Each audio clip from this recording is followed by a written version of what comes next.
Namaskar. Adi Shankara wrote, Bhajagovindam, Govindam Bhaja Mudhamate, Samprapte Sannihite Kale, Nahi Rakshati, Sutrum Karane. So, what this means is that worship Govinda, worship Govinda, worship Govinda, O deluded mind, at the time of your death. Rules of grammar will not save you. Today, we are going to continue on what we've been talking about Sanatani sleepwalking. They appear to be waking up just from what I'm seeing in terms of response from various parts of the world. And I have back with me Kushal Kelkar, who's going to be guest hosting the show to converse with Jayanthi Chandramouli. Here we go. Let's welcome our guest of the day. Kushal, Jayanthi, namaskar and welcome to P Guru's channel. Namaskar. Pleasure to see you again.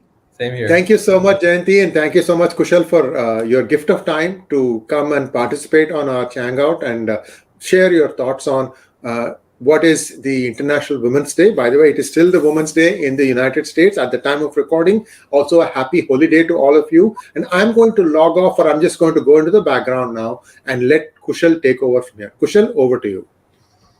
Thank you so much, Sri. Hi, Jayanthi. Hi, Kushal. So nice to actually have you again on the show. And, today is International Women's Day here in the United States, still ongoing, right? And so I wanted to ask you, I saw that you actually got to host your own show today for the first time on P Guru's for International Women's Day. How is that? Yeah, that was really, really wonderful. We had a wonderful guest, Richa Gautam, and she's doing so much work for Hindu refugees and Hindu women in particular, and protecting the Devis among us.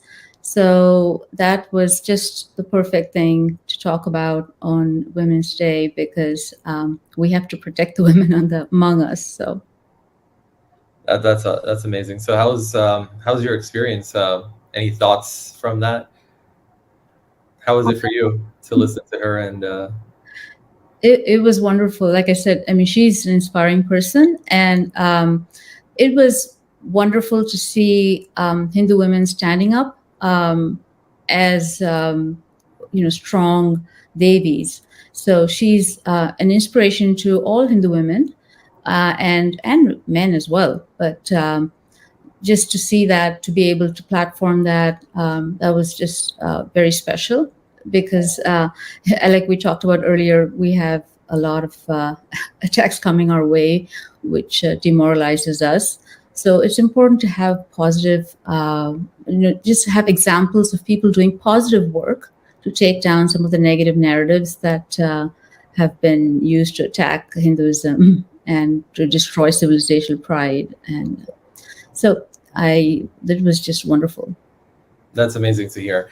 And you're absolutely right. There's so much going on, especially in the world right now, against Hindus. And so it's very important to have voices like hers and such as yourself to actually talk about these things and address them so that everybody can get to learn about that, right? A lot of people don't know about what's going on. And I think the time has come to voice out, right? So, we definitely honor our women, and I think more and more women as they start coming out and start voicing these issues, their voice matters, right?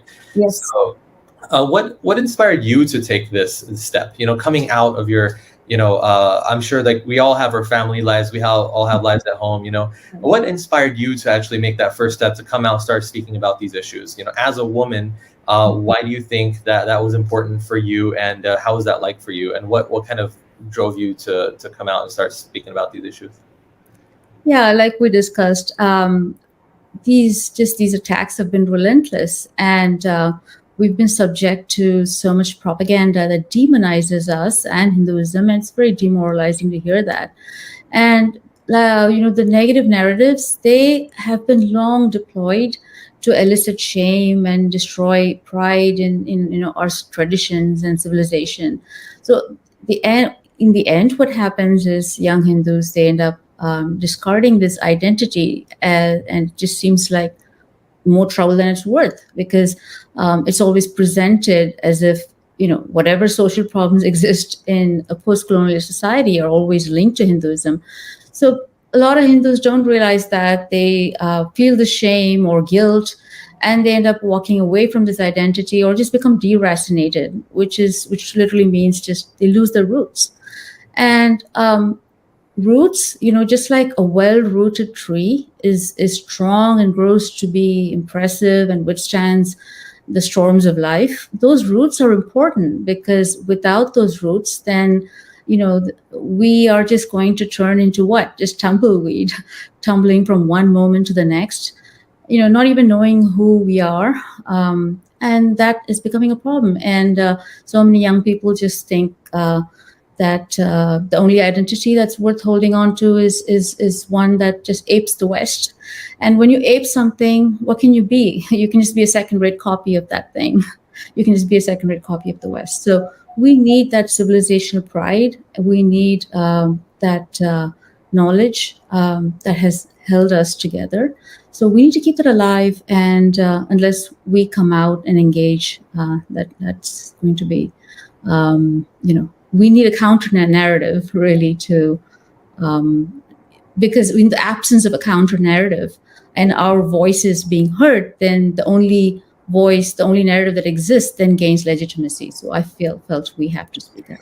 Absolutely. I feel the same way. I think a lot of us have actually come out of our shells and started speaking about this. I know it was kind of, hard for me at first. I didn't want to actually come out and start talking about these things, but and we're all learning more, right? We're learning from each other. Ideas are being exchanged, knowledge is being, discussed, information is being exchanged. And I think we all kind of grow and we kind of learn about the issues in our society. So it's very important to speak up. So thank you so much for doing so. I'm glad you did. And then also, today is another special day. It's Holi, right? And so yesterday was Holi in India. Today it's still ongoing here in the United States.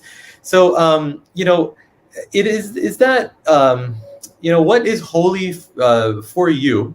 Some people think that it's a regional festival, right? So let's talk a little bit more about Holi. What is Holi for you? And is it really true that it's a regional festival, or is it become more of a pan-India festival now? And how is it different in some northern regions versus some southern regions? I mean, is there a difference? Do you think that this is something that is more more of a pan-Indian thing now?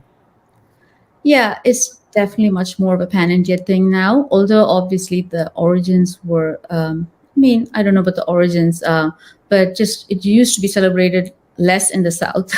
But the origins, I would say, again, it's pan-India, but the celebration was somewhat more regional. But it's the ideas pervade Dharma. It's the welcoming of spring, like so many spring festivals. It exists in every region because we are always in synchrony with nature. So we celebrate the passing of every season, and it's the story again is it's something that every Hindu knows. I mean, it's the story of the Narsimha avatar and Hiranyakashipu, who represents arrogance and ego. And that arrogance and ego is if you notice, I mean, in every avatar, and the Asura represents the ego. And the ego is what allows us to forget our interconnectedness.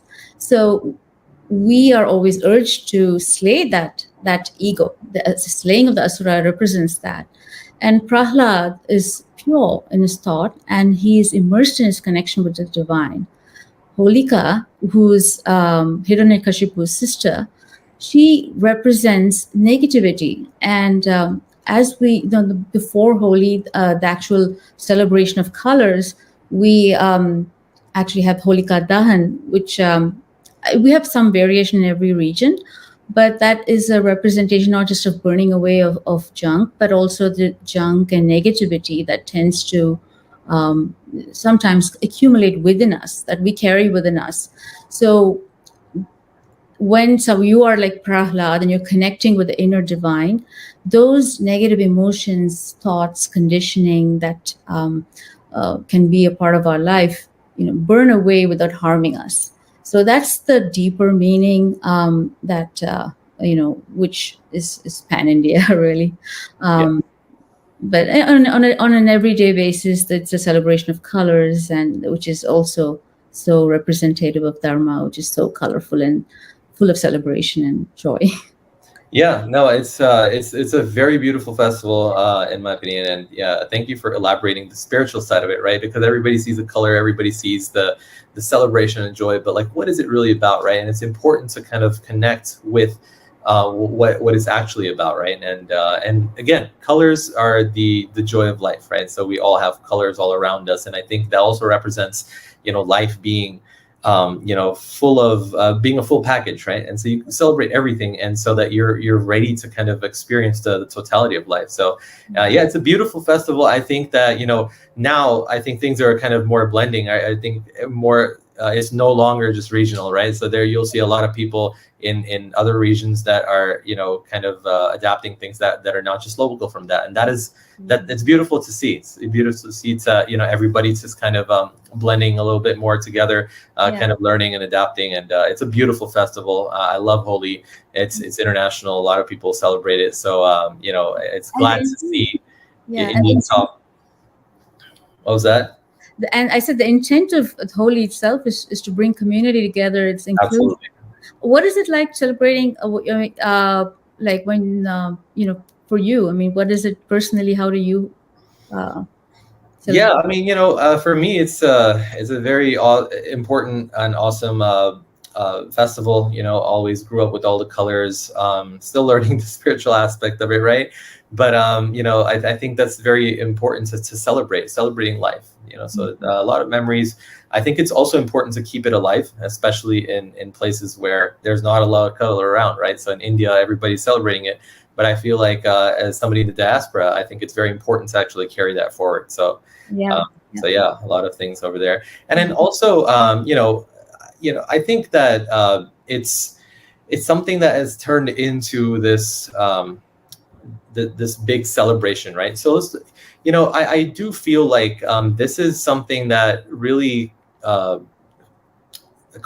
almost encompasses India's ethos. Yes. In one festival. What do you think about that? How do you think that this festival is important, even inside of India and outside of India?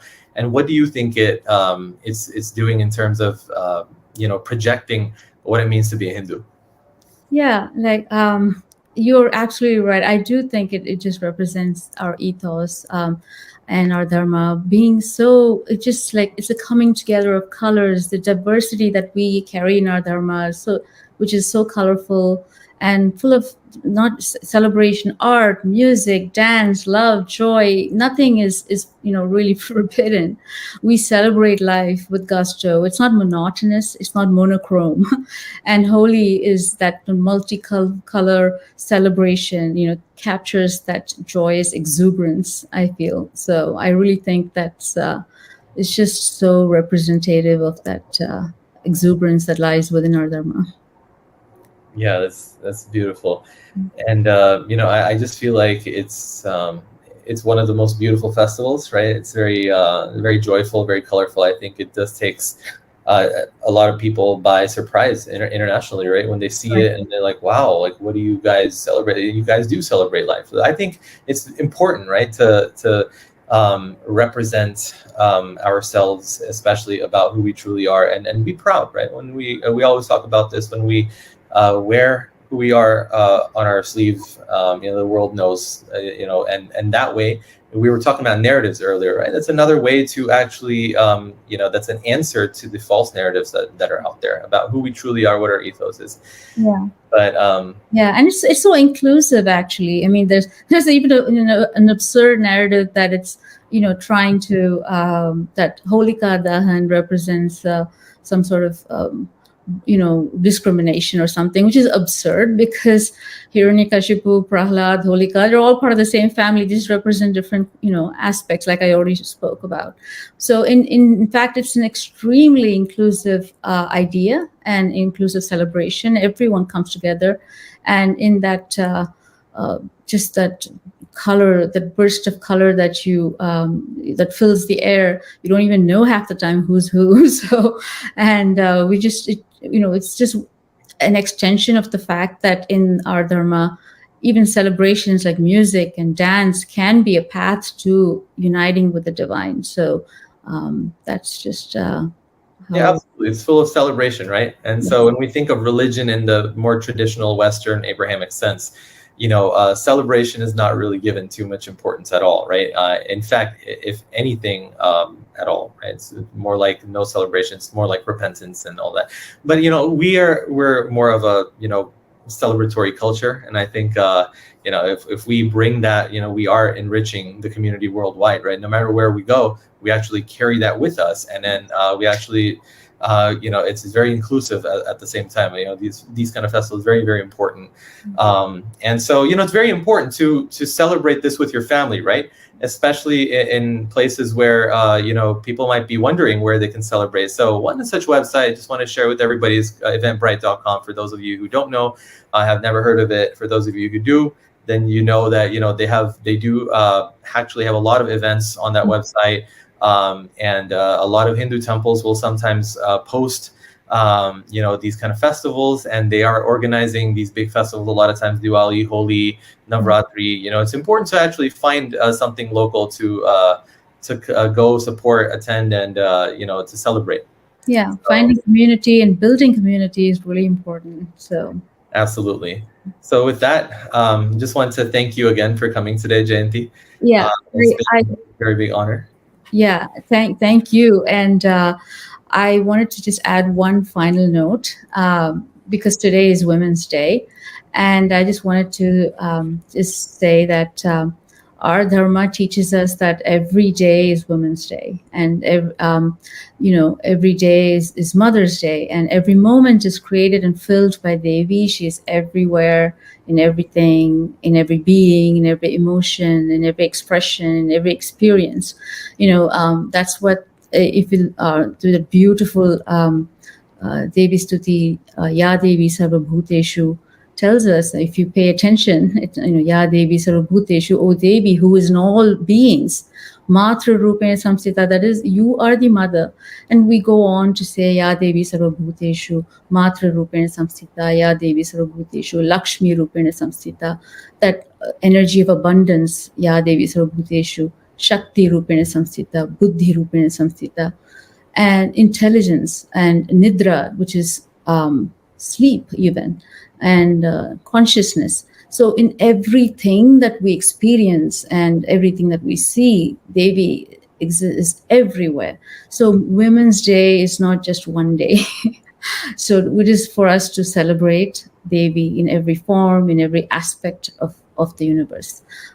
So as we celebrate Women's Day and Holi today, I just would love to urge all of us to dwell on the inspiration that we can draw from our Dharma, so that we can celebrate more meaningfully. Yeah. Thank you so much, Jayanthi. That was beautiful, and what a powerful message, right? In an era where women's voices are even more important than they've ever been before. They've always been important, yes. But now it's even there's a time for all women to actually voice what they truly feel, their opinions. And so what a beautiful message. Thank you so much for sharing that with us. And let's all keep in mind, to honor women's voices and honor women, and just honor that Devi Shakti on all of us. Absolutely, yeah. Absolutely. Shri, over to you. Thank you so much.